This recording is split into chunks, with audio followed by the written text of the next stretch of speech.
সব তথ্য আছে, জানতে চাইলে আমি একের পর এক বলতে পারবো। তো সে কারণে আপনারা অস্থির হবেন না, প্রেশানির মধ্যে ভুগবেন না, ধৈর্য ধরতে হবে। পরবর্তীতে বিল উঠাবে যে আমি মন্ত্রী সাহেবের কাছে গিয়ে আমার 3 দিনে 5,000 টাকা খরচ হয়েছে, 50,000 টাকা দিলাম, 5,000 টাকা ব্যয় খরচ হয়েছে, যাতায়াত খরচ। এটা যেন শুনতে না হয়।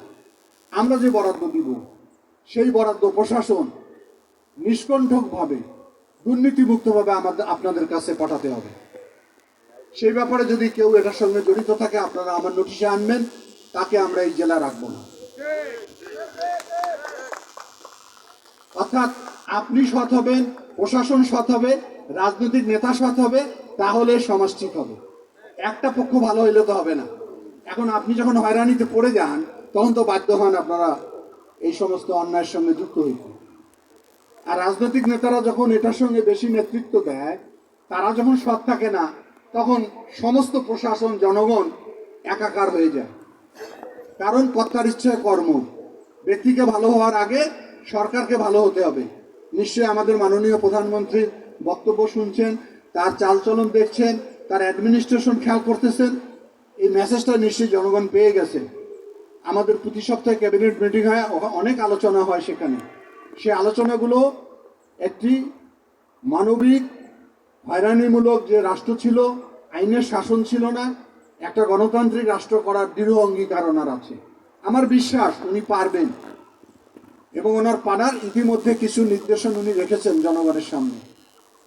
এই কারণে সবাই মিলে আমরা ভালো হব। আমি একা ভালো হইলে তো হবে না, আপনাকেও ভালো হইতে হবে, প্রশাসনকে ভালো হইতে হবে, রাজনীতিবিদকেও ভালো হতে হবে। এখন আমি মনে করি যে আমরা একটা মডেল তৈরি করতে চাই লালমনিরহাটে, যে মডেলটা বাংলাদেশে প্রচারিত হবে এবং প্রয়োজন হলে বাংলাদেশের অন্য অন্য অঞ্চলের লোক দেখতে আসবে এখানে কিভাবে এটা সাফল্যমণ্ডিত হলো। আমি সেই কাজটা করতে চাই। আমি যে কাজ করি তাকে মনোযোগ দেই, সময় দেই, কিন্তু আপনারা খালি আমাকে সহযোগিতা দিবেন। আপনার উপর যে দায়িত্ব বর্তাবে সেই কাজটা আমার ঘরের মধ্যে। যাই হোক, অনেক কথা বলছেন, আমি আর কথা বলবো না। আমরা চেষ্টা করব। প্রশাসনের কাজ হলো মানুষকে বুঝিয়ে শুনিয়ে আইন বাস্তবায়ন করে সমাজটাকে বড় করা, গণতন্ত্রকে এগিয়ে নেওয়া, উন্নয়নকে এগিয়ে নেওয়া, মানুষকে সিভিলাইজ করা। A better civilization will come forward if you can do better something. অনেক অনেক তথ্য এসেছে। We are highly appreciate you are doing a lot for the society. You are thinking, আপনার থিঙ্কিংটাকে will pasted everything to a phase, and next time we will do everything by the direction of honourable minister. ঠিক আছে, ধন্যবাদ। আমি এত সুন্দর একটা আয়োজন করার জন্য অল্প সময়ের মধ্যে নিরলস পরিশ্রম করেছেন এটা আমাদের পৌরসভার প্রশাসক এবং তার টিম করেছেন। আমার উপজেলা পরিষদের দায়িত্বে নিয়োজিত এখন উপজেলা নির্বাহী অফিসার এবং তার টিম, তাদেরকে ধন্যবাদ জানাই এবং মাননীয় মন্ত্রী মহোদয়কে ধন্যবাদ জানাই এত সুন্দর আয়োজনের নির্দেশনা দেওয়ার জন্য। তিনি নিজে কিন্তু নোট নিয়েছেন, তিনি আবার কতগুলো কি কি কার্যক্রম হবে এই মিটিংগুলোর সেগুলো নিয়েছেন। এত উচ্চ পর্যায়ের মানুষ যাকে সারা বাংলাদেশের দুর্যোগ নিয়ে চিন্তা করতে হয়, তিনি আপনার ওয়ার্ডটা নিয়ে চিন্তা করতেছেন। এখান থেকে তো আমাদের শেখার আছে, we can learn from here. Basic বিষয়টা এটাই। কিছু ভূমিকা থাকে, তো এরকম কয়েকটি বিষয় আমি একটু আমার পক্ষ থেকে আমি অ্যান্সারটা দিব। তো প্রথমে আমি যেটি বলবো যে এখন ইমাম সাহেব বলেছিলেন যে কোনো তথ্য দিলে হুমকির বা একটা সম্মুখীন হওয়ার বিষয় বা সিকিউরিটির যে বিষয়, তা আমি সাধারণত বলি আমি এই লালমনিরহাটে কিন্তু প্রচুর পরিমাণ মানুষজন আমাকে তথ্য দেন এবং সবসময় আমি যেটা মেনটেন করি যে আমার কাছে যে তথ্যটা দিবেন এই তথ্যটা তো আপনি কিছু আমাকেই বললেন। আমি কিন্তু কখনোই আমার যে এই তথ্য কে দিলেন এটি কিন্তু আমি কখনো প্রকাশ করি না এবং আমি আমার ওসি এবং আমার যে সার্কেল এসপি এখানে রয়েছে তাদেরকেও আমি একই কথা বলি যে মানুষজন আপনার কাছে যে তথ্যটা দিবে সেটা শুধু আপনি জানবেন, আপনি ব্যবস্থা নেবেন। তো এই তথ্যের বিষয়ে আমি কিন্তু এটা এনশিওর করব যে আমরা যারা পুলিশের ঊর্ধ্বতন পর্যায়ে আছি, আমি, আমার সার্কেল এসপি, আমার এডিশনাল এসপি বা আমার ওসি, আপনারা যে কোনো তথ্য আপনারা নির্ভয়ে দিবেন এবং এই তথ্য কখনোই আমরা আপনার নাম প্রকাশ করব না। তথ্যটা আমাদের এই জন্য দরকার যে আমাদের এখন সমাজে প্রচুর, আমরা একটা জনবহুল একটা দেশ।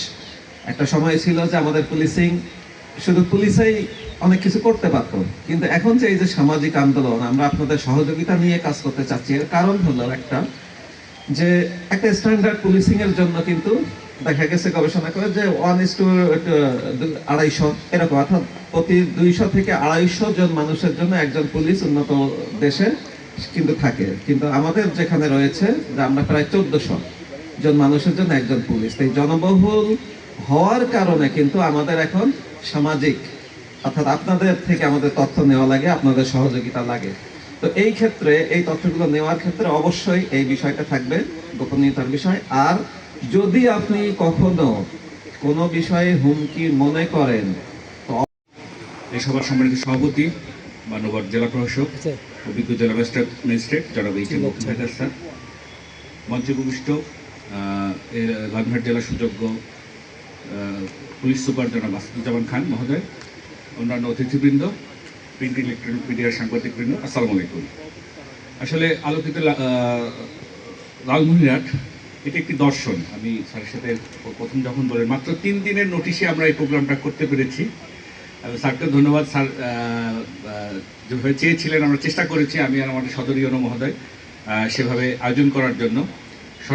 শর্ট নোটিশে আমরা সবাইকে দাওয়াত করেছি। কিছু ভুল ত্রুটি ছিল, আশা করছি সেগুলো সবাই সুন্দর দৃষ্টিতে দেখবেন। এই আলোচনার ভিতরে যে বিষয়টা উঠে আসলো, আসলে মূল সমস্যাটা হচ্ছে আমাদের মাদক।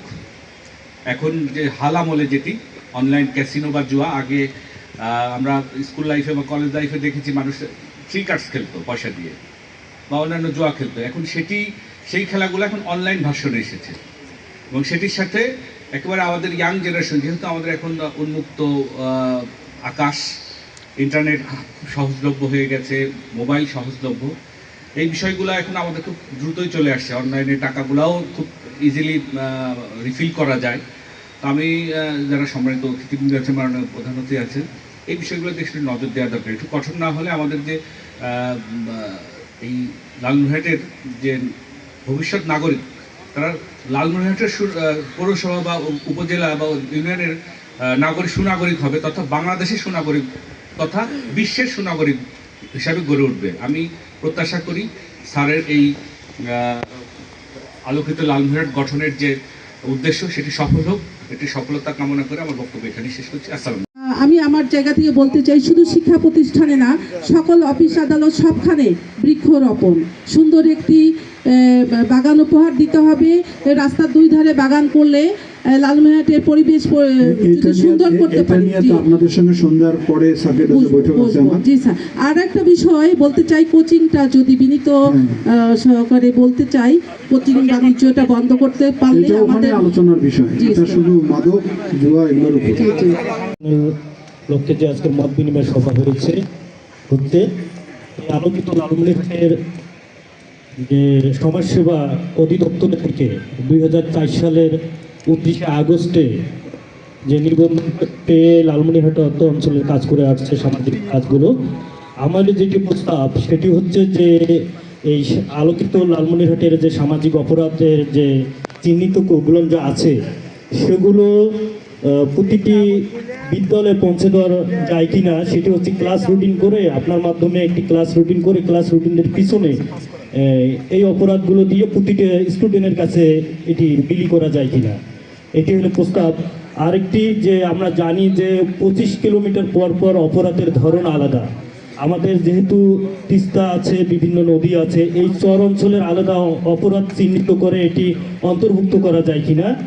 আরেকটি ব্যক্তিগত যেটি বিষয়, যে আমাদের এই লালমনিরহাট সদরে যে সাপ্তানার বিল অথবা আউদিয়ার গোলা বলি, সেগুলো ব্যক্তিগত কিছু লোক, অর্থশালী লোক, বিত্তশালী লোক প্রজেক্ট মাছের খামার করতে করতে এমন অবস্থা হয়ে গেছে সাধারণ মানুষের পানি যাওয়ার কোনো আস্থা রাখেনি। এমনকি যে পুলগুলো যেগুলো আছে সেগুলো মাঝে ব্যারিকেড দিয়ে মাছ চাষ করা হচ্ছে। এবার পৌরসভার অর্থাৎ পৌরসভার সামন, বুড়ির বাজার, সাতবাট্টি, ভটগাছ কাশীপুর এই এলাকায় কয়েক শত হেক্টর জমির আবাদ হবে না। সেখানে এমন একটি পরিবেশ তৈরি করা হয়েছে যে পানি চলাচলের জন্য কোনো অবস্থা নাই। তাই প্রস্তাবনা থাকলো যে যেহেতু সাকোয়ার ওই দিক হয়ে একটি জিয়া ক্যানেল করা যায় কিনা, এটি হলো প্রস্তাবনা।